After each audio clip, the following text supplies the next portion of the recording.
Hey, I'm Mariah, and 6 months ago, my aunt paid for me to fly first class from Los Angeles to New York to go to her wedding.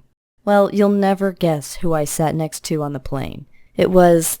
Okay, I can't tell you his name, but he's a very, very famous musician who plays sellout gigs in huge arenas all the time. Let's just call him Vince.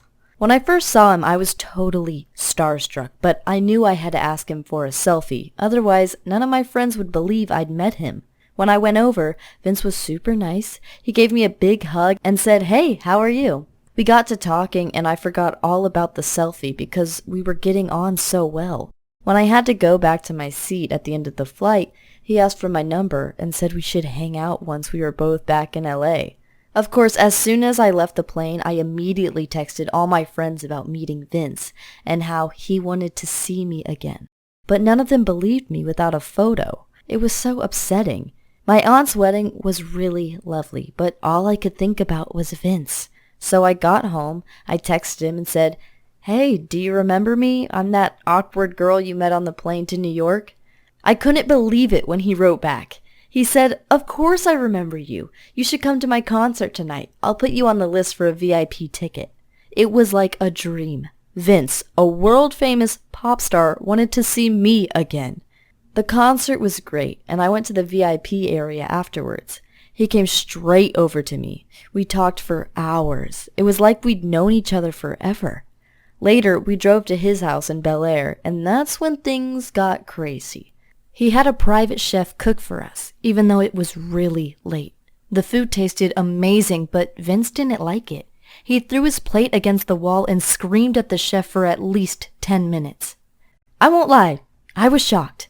The food was fine, and even if it wasn't, Vince way overreacted. I know I should have immediately walked away, but it was so flattering having someone like Vince want to date me.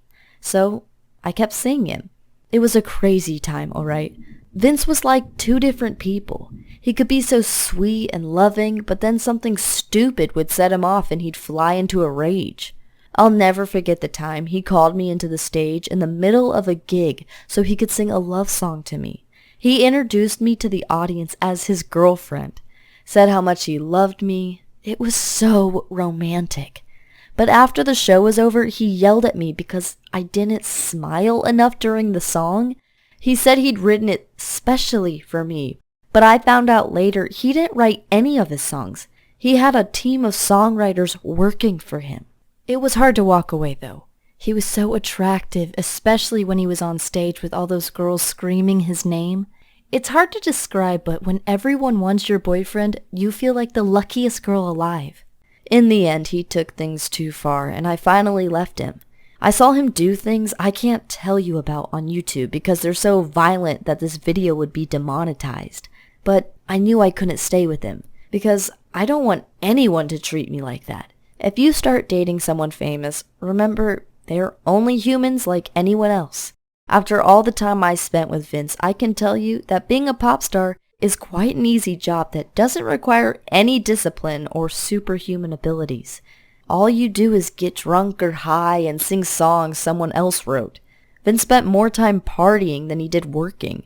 I don't regret dating him though, because it was a real experience living the pop star lifestyle. But at the end of the day, just because someone is famous for their love songs doesn't mean they're actually loving. After we split, I saw an interview with him where he was asked about why he's so successful. Can you believe he actually said he's super hardworking and always searching for his next song? That was nothing like the Vince I knew. In the few weeks we spent together, he was drunk and high most of the time, even on stage. I hope you were able to learn something from my story, and please don't forget to subscribe to this channel.